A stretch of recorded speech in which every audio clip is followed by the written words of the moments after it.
So sorry about that. I'm doing this live side, so sometimes I lose my signal. But I was doing a video on the business of being poor, and I was talking about how there are establishments that have been created, systems and establishments that have been created for hundreds and hundreds of years, and that if you really believe that if for some reason someone is going to magically knock on your door and take you out of your financial destituteness, if that's a word, but anyway, take you out of your financial hardship and change everything around you, you're going to be sadly mistaken.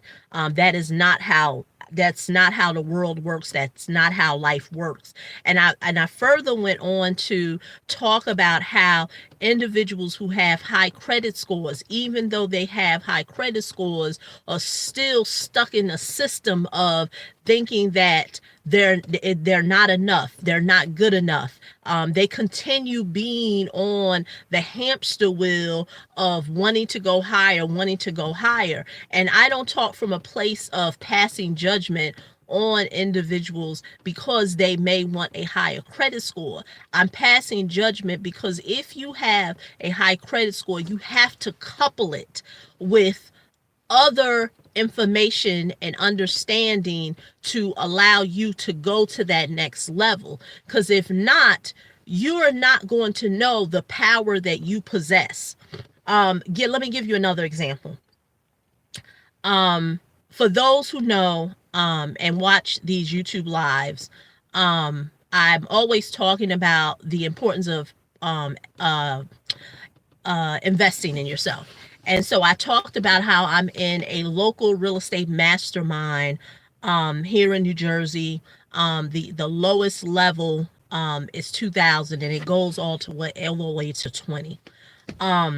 And so in this mastermind, last Monday, I was talking to a mortgage guy, and we were talking about how Dodd-Frank, why, when people, when people rally behind, and this is not a Trump, a statement to support what Trump is doing, but you have to understand the economics behind why why people want Trump to stay in office.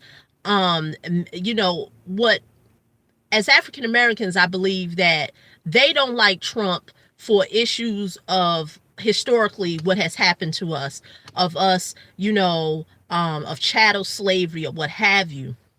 But what you need to understand is that, and although all that information is valid and it's a great point of reference, but I want you to understand why there are people who rally behind Trump being in office.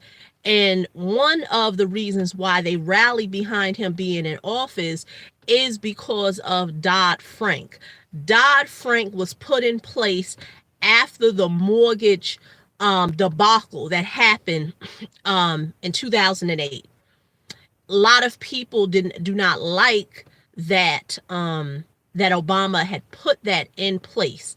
And the reason why is because although Dodd-Frank covers a lot of areas in regards to banking and credit and mortgages or what have you, I'm going to talk in regard of the mortgage side of Dodd-Frank.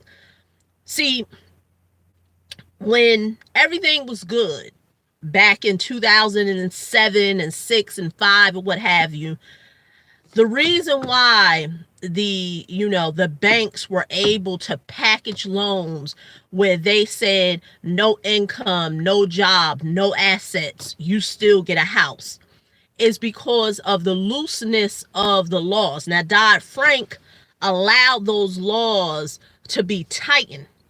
That is why people rally behind Trump, because Trump said that he will loosen those laws.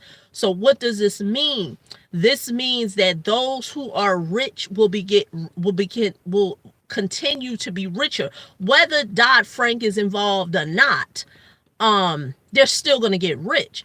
But the thing is the predatory matter in which Dodd-Frank does not allow people to be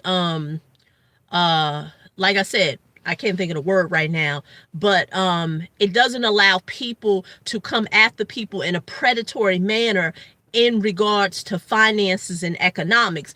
Dodd-Frank protects individuals from that.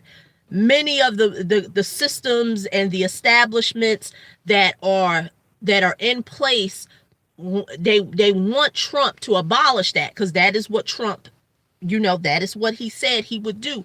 He would abolish all those things. The reason why I give you that history, because I don't want to assume that people know this.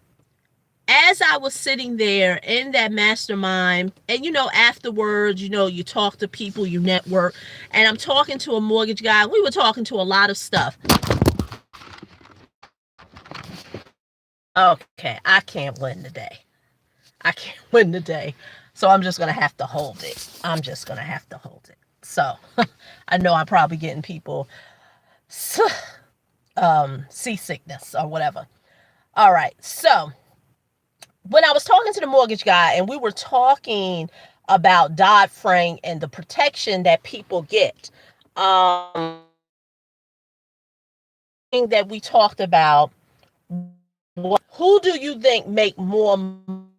So I of course this is going to be hard to do because individuals are not, I was saying, I don't know, because it's going in and out. So I was saying, take a very affluent area of your state or what have you, and then take an area that is financially destitute, high crime, poor, what have you. And when the mortgage guy that I was talking to, he said, who do you think is going to make more money off the mortgage loan? Do you think it's going to be the guy that is in the affluent area of a particular town where the incomes, where the price of the home can be close to $1 million, $800,000, $900,000, or $1 million? Or do you think the mortgage guy who is writing a loan for $250,000? Now, most people who are hearing me make this example, now simple math would say, well, of course, it's going to be the guy that is writing the loan on $800,000. It's just math. But he said, no, it's going to be the guy, the guy who writes the loan for $250,000. Because the reason why is because he's allowed to add on points and all these other origination fees or what have you. Whereas the guy who can write the loan for $800,000, he's in a particular market where people are financially savvy. They understand how to leverage their credit. They know the power of their credit. They know what they're going to accept and what they're not going to accept. They know that they are a paper customer. They know that. See, a lot of people have these high credit scores and they don't know they're a paper.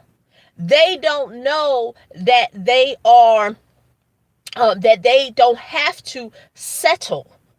And it goes back to what I said in the previous video and this video. Having a high credit score is just one part of the puzzle. But if you don't know that you a paper, you're going to allow the guy who writes the loan on $250,000, who's dealing with people who don't have the best credit scores. They don't really understand the law of the land. They don't really understand how the mortgage world works. They don't understand how to really leverage credit. They don't understand none of these things. And so what happens is they allow themselves to go to the mortgage guy who can add on a fee for this, a higher origination fee, a higher this, a higher that. I say all that to say that that is why financial education is so important. because it's nobody. If you don't understand how this law works, why people are rallying behind the current president in place, it's because they are institutions that are making billions and trillions of dollars, and they want to continue making billions and trillions of dollars. And where do you sit in and all of that? Is that you need to get access to information that can change the trajectory of your life. It's much bigger than how can I raise my credit score? It's much bigger than that. I say this all the time to clients that I know. Before you can make more money, in order for you to earn more money, in order for you to get to attract more money, you have to unlearn all the things that you've ever been taught about the conversation of money. There's so many people that I come across on a regular basis that are holding on to ideologies and financial information that is so archaic. One of the common things is that people truly believe that if a person who works hard, and this is not to knock the hard workers. I come from a mother and father who worked hard. My mother worked so hard in the hospital, she came down with rheumatoid arthritis in her 50s because she was a hard worker. Same way with my father. Hard worker. Suffered from slip disc all his life. But we were always trying to make ends meet. And what's happening is that there are still people who believe that the person that works hard should get paid more than the person who doesn't work that hard. And that is not true. See, people who get paid a lot of money, or people who can attract a lot of money, or people who understand that the word hard, it comes from a negative place. And when you start to talk about things are hard, it is rough, what you are doing is you are signaling things. And it goes back to with the flow of money. So when you're signaling things, when someone is showing you how you can earn money, how you can obtain wealth, that doesn't take hard work. Does it take you getting uncomfortable? Yeah, because you're going to get access to information that you've never heard of, but it's not going to be hard. And see, what happens is that you will not allow the information to flow to you because you've been told for so long that things are hard. And see, the systems and the establishments that have been put in place, they understand that. And that is why they will continue telling you that if you want to get to a particular place, you have to work hard. If you want to live on the other side of town where it's nicer, the schools are better, the air is cleaner, you got to work hard. And that's why I said that's all untrue. There's a business. There's a business to be poor.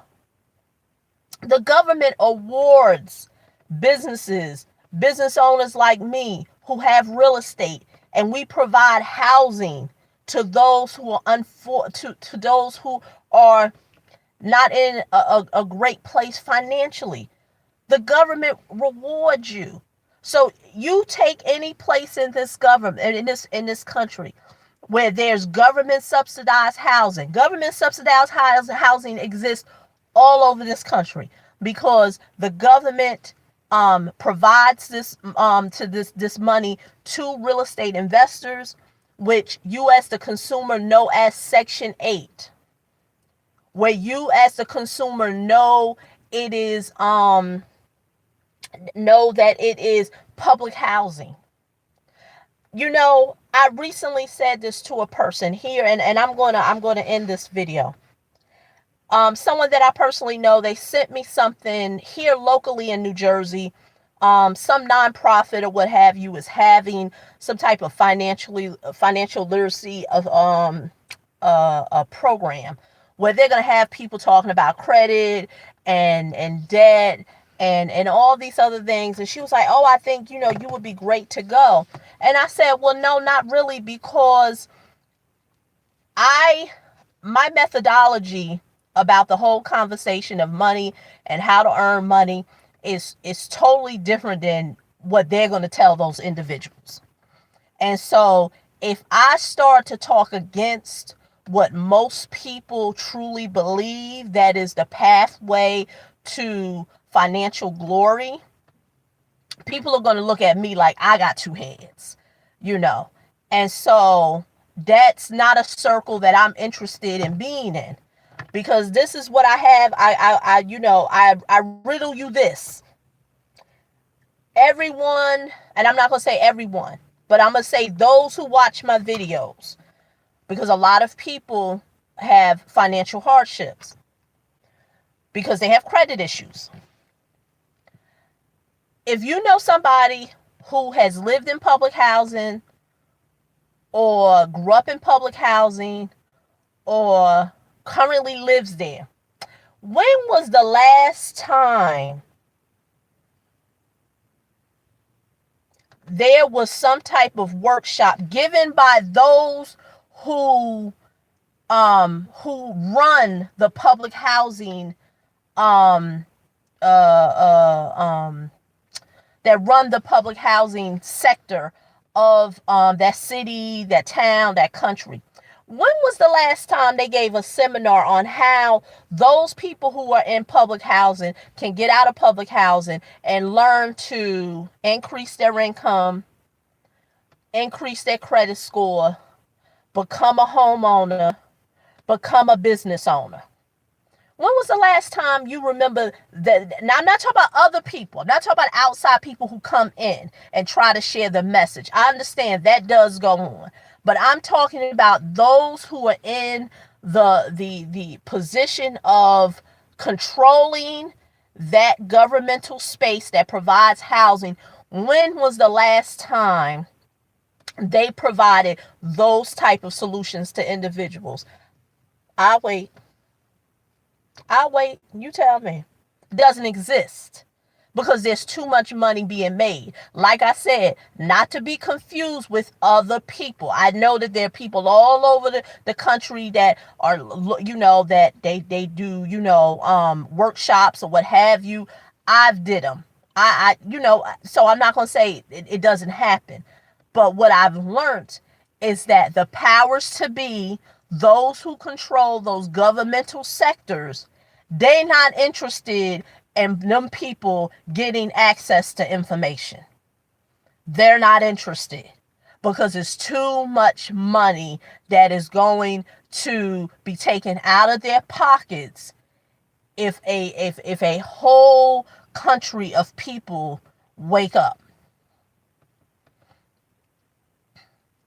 It's a whole, like I said, it is big money in being poor. Big money. Ain't nobody interested in you educating yourself. Ain't nobody interested in you doing better for yourself. They're just not. And so when messengers like myself share information to people, the people, they push it away. They push it away because it's not part of the conversation of what they're around. They're not used to it. So I challenge you this. If you're someone who wants access to information, I'm currently right now, if you go to creditboost.yourmoneymentor.com, there is a short video that is going to show you how you can increase your credit score. Along with that, and is going to be a video that is also going to show you how you can understand how capitalism work in this country. That's why I said the business of being poor, understanding how capitalism works, and for you to now be a participant in the conversation of capitalism. And like I said, words have power. Words have power. The same way when I said earlier about things being hard. If you feel like there's a harder way of doing it, you are always going to stay in your financial state. So, like I said, go to creditboost.yourmoneymentor.com so you can get access to information. And like I said, information costs. But like I said, it's less than $50. Less than $50. You know, I recently had someone who reached out to me last week, and she's been, you know, she's on my email communications list, and she said, Lorraine, I'm interested. And but she said, unfortunately, I don't have $50. And I'm gonna tell you right now, what I'm about to say is gonna piss a lot of people off, because I understand it's the business of being poor. Okay. Thought this girl was gonna run into me. It's the business of being poor. If you are an adult, woman or man, and you don't have $50 to get access to, whether it's in another savings account or what have you, the information I'm gonna share with you, you need it like you need oxygen. You truly do. You truly need it like you need oxygen. Because if you really think you're going to piecemeal all this information up, if you truly feel like, oh, I'm just going to watch a few YouTube videos and this, that, and other, and I'll get what she's talking about. My thing is how's that working for you? How's that working for you? Because a lot of the same people who've been watching my videos, you know, for years and years at a time. I think this particular lady had been on my email communications list for over 2 or 3 years and just reaching out to me. And she said, you know what? I want to get out of debt and increase my credit score so bad that if I don't do anything else, I have to do that. And that's why I told her that you need this information like you need oxygen of water. And like I say, it's much bigger than credit. If you feel like, oh, well, shoot, because I can tell you right now, it's a gazillion videos on YouTube about credit and debt. My channel alone, for those who have never heard my message, my name is Lorelia, wrote a best-selling book in regards to personal credit, have over 300 videos on this channel. I have actually 600, but only some of them are only access to those. I only put a certain amount of videos out alone. But like I said, what I'm sharing with you is much bigger than how to increase your credit score. You can get those on YouTube. You can get these here on my channel. If that's what you want to do, you can get it here for free. There's so many emails that I get from people who said, I've watched the videos, I've gone to your blog, and I've been able to do this. I've been able to get rid of debt collectors. I've been able to pay down some debt. I've been able to raise my credit score. But unfortunately, what a lot of them can't tell me is what they are doing to get out of the cycle of financial destitute. Credit is just one piece of it. So once again, this is Lorelia. Thanks for staying on with me. I see there are people on, and thanks for the likes or what have you. Share this video.